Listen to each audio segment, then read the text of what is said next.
penyidik dan kejaksaan JPU mengabaikan fakta di BAP maupun fakta persidangan. Satu, ini orang baru 3 hari kerja dan dia masuk melalui agen. Dua, bahwa si kapten ini narkoba harganya hampir 4 triliun. Kalau sampai didatangkan oleh pemiliknya dari Indonesia, ya berarti si pemilik narkoba itu sudah ada kerjasama dengan si kapten ini. Karena 4 triliun nggak mungkin dong didatangkan untuk 4 triliun orang yang tidak kenal. Yang ketiga, bahwa sesuai dengan 2 minimum alat bukti tidak ada, diakui di persidangan bahwa memang si Fandi ini bolak-balik nanya.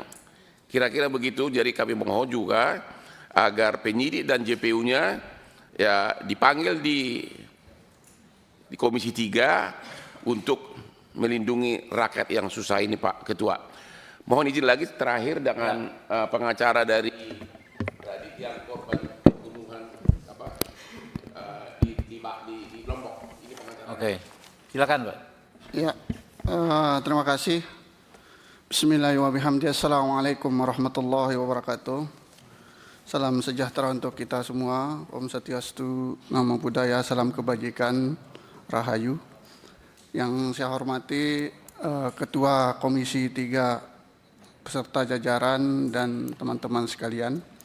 Mungkin untuk mengawali penyampaian saya ini, mungkin kita ada sebuah adigyong hukum yang mengatakan bahwa lebih baik kita membebaskan 1000 orang yang bersalah daripada kita menghukum orang yang 1 yang bersalah. Mungkin sebagai informasi sebelumnya, kami dari sebenarnya ada tim, ada 21 pengacara. Sebenarnya ini adalah koalisi pengacara dari Kabupaten Lombok dan Kabupaten Sumbawa yang tergabung dalam koalisi pembelaan Radit. Intinya kami telah mengawal kasus ini dari pertama mulai ditetapkan sebagai tersangka. Mungkin ada beberapa hal catatan penting sebenarnya mungkin yang ingin saya sampaikan. Ada 9 mungkin yang perlu menjadi pemikiran kita bersama dengan fakta-fakta mungkin di lapangan yang telah kami kaji bersama. Mungkin yang pertama mungkin adalah tentang faktanya bahwa pada tanggal 20 September 2025 dari Polres Lombok Utara saat itu melakukan press conference pada itu, melakukan konferensi pers pada itu. Di sana mengatakan bahwa ada ditemukan darah di atas tebing. Mungkin akan saya dalam lokus terjadinya tempat kejadian ini, bahwa posisi ditemukannya Radit pada saat itu dan korban itu kira-kira 500 meter itu ada tebing yang cukup tinggi di sana. Di situ terkonfirmasi dalam konferensi persnya pihak kepolisian bahwa di atas tebing itu ditemukan darah. Itu terkonfirmasi. Dan itu berkorelasi dengan saat ditemukannya Radit oleh Iwayan Sastra Bagia, namanya pemangku di wilayah sana itu. Karena ini mungkin akan saya cerita sedikit bahwa ditemukannya Radit dengan almarhumah ini ada selang waktunya. Radit itu ditemukan pada jam 2 pada tanggal 27 ya. Dan baru ditemukan almarhum ini pagi. Itu. Ada intinya saat ditemukan Radit ini, saat itu pemangku itu berkomunikasi dengan teman-teman bahasanya orang Polda bahwa HP-nya Pira itu berada 1 meter dari TKP terjadinya itu. Ada 1 meter kira-kira dari kejadian itu, dan itu ditelusuri. Saya ini terkonfirmasi bahwa ini sebagai petunjuk, ini yang ingin kita tapi saat itu teman-teman dari kepolisian khususnya Polres Lombok Utara itu tidak mengabaikan petunjuk yang kita sampaikan. Itu poin pertama. Yang kedua, poin penting yang ingin saya sampaikan bahwa di lokasi ini kita bukan menuduh ya, tapi sebagai petunjuk yang disampaikan oleh klien kami bahwa di sekitar lokasi TKP ini ada pos pos tentara di sana, pengamanan tentara AU ya kalau saya. Di sana memang wilayah lokasi-lokasi ini termasuk dalam wilayah pengamanan di wilayah AU. Sebenarnya dalam BAP Radit waktu pertama tanggal 27 disampaikan itu dia sudah menyampaikan secara terang benderang sebenarnya ciri-ciri orang yang ciri-ciri pelaku yang diduga. Ada warna kulit hitam, tinggi badannya 160 sampai 165, postur tubuhnya agak tegap, pikal, ya, potongan rambut agak cepak dan lain sebagainya. Ini sebenarnya yang kita inginkan kemarin dari teman-teman, kita ingin orang yang diduga saat itu kita minta untuk dipoligraf juga sebenarnya. Tetapi itu tidak dilakukan oleh pihak penyidik. Nah, ini mungkin yang menjadi bukan kita menuduh ya, tetapi kita menduga, karena ini kalau kita melihat dari, maaf mungkin akan saya perlihatkan sedikit, posisi ditemukannya Radit pada saat itu, pertama kali ya, nanti saya akan perlihatkan fotonya. Ini adalah posisi pertama kali Radit ditemukan setelah dia itu betul-betul dalam keadaan yang sangat tidak sadar gitu. Cuma di dalam BAP yang menjadi petunjuk jasa kalau kita lihat dari dakwaannya itu bahwa Radit pada saat itu dia bahasakan yang dia tidak hanya mengalami luka yang tidak parah, luka ringan saja. Dan dia rasanya tidak bisa berjalan. Cuma faktanya kita konfirmasi bahwa dia itu dipapa oleh temannya, dibawa ke puskesmas saat itu. Dan pada saat itu puskesmas NIPA pada saat itu tidak sanggup dan dia itu dirujuk ke Rumah Sakit Bayangkara. Tapi karena kalau misalnya dia tidak parah, dia tidak akan mungkin dirujuk lagi ke rumah sakit di provinsi. Dan kami juga mendapat bahwa justru di rumah sakit provinsi itu mungkin ini yang foto yang pakai bidet. Ya ini di rumah sakit provinsi. Ya, ini ada filenya nggak sih ini Pak? Ada. Ada bisa dikasih ke ini sebenarnya nggak bisa kelihat nih?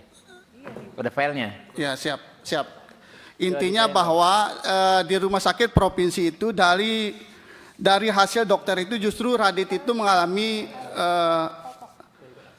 retak di bagian belakang kepalanya ini dari hasil-hasil yang sangat penting juga mungkin sebagai informasi bahwa di dalam alat bukti yang dilampirkan oleh Puslapor pada tanggal 3 Desember 2025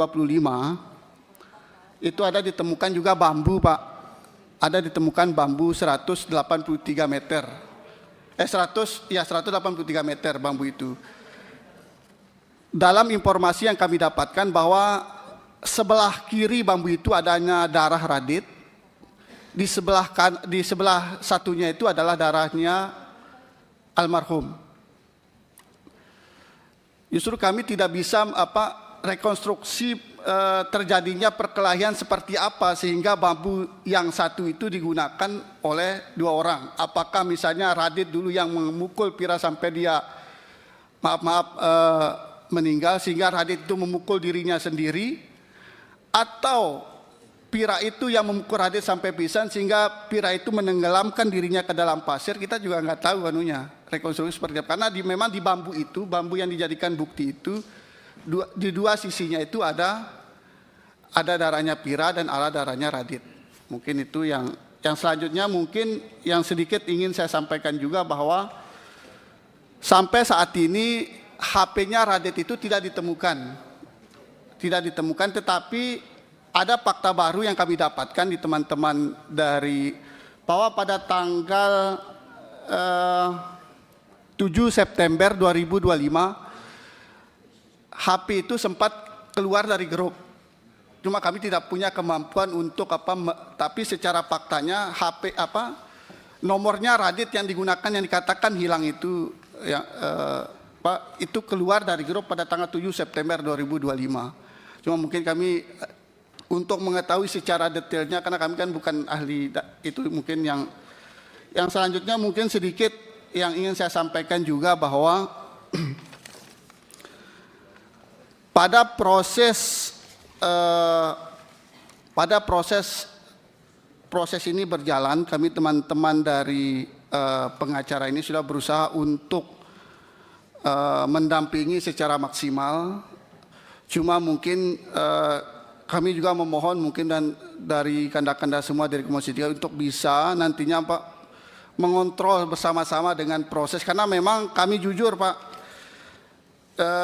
kalau kita melihat dari luka yang dilakukan oleh Radit saat itu betul-betul sangat tidak manusiawi lah seperti itu. Mungkin itu saja yang ingin saya sampaikan. Terima kasih. Oke. Assalamualaikum warahmatullahi wabarakatuh. Terima kasih. Jadi khusus kasus Batam diduga ada rekayasa bukti oleh oknum penyidik. Dibilang luka ringan padahal ini luka parah. Ya, dan kedua, waktu ditemukan pun dalam keadaan pingsan dan dibopong ke puskesmas. Ya, kami nggak tahu apakah yang membopong itu juga dibawa, sehingga kalau begitu, kalau pelaku pembunuhan ini luka begitu sadis, siapa yang menganiaya? Kan nggak mungkin si cewek, bagaimana mungkin wanita melakukan ini? Ya, dan mereka juga hubungannya sangat intim. Itu yang kami mohon janji dari Komisi 3 untuk memanggil penyidik dan JPU di sini, ya, untuk memanggil, kalau nggak sia-sia kedatangan kami ini. Demikian juga tidak ada bukti apapun yang melihat si pelaku ini membunuh, tidak ada. Seperti biasa dengan permainan ahli psikolog segala macam, ya, mirip kasus si gula sianida lah, nggak ada yang melihat, ya. Itu jadi benar-benar dugaan terjadi rekayasa BAP. Yang khusus Pandi itu lebih parah lagi, karena dari segi sebagai ahli hukum, kalau sudah ada diakui oleh semua pihak yang terlibat bahwa si Pandi ini bolak-balik nanya, itu harusnya menjadi acuan bahwa memang dia tidak tahu, tapi tetap begitu saja langsung dihukum mati, dituntut mati. Jadi kepada pimpinan Komisi 3 dan juga anggota yang terhormat, nggak ada artinya kedatangan kami ini kalau hanya sekedar dengar pendapat. Tolong dulu dipanggil penyidiknya ini dan JPU-nya, dan bila perlu tim dari kedua belah pihak hadir biar objektif. Sebab kalau kita biarkan terus-menerus begini, kasihan ini orang-orang miskin. Terima kasih Pak Ketua. Ya, teman-teman wartawan, ini akan ada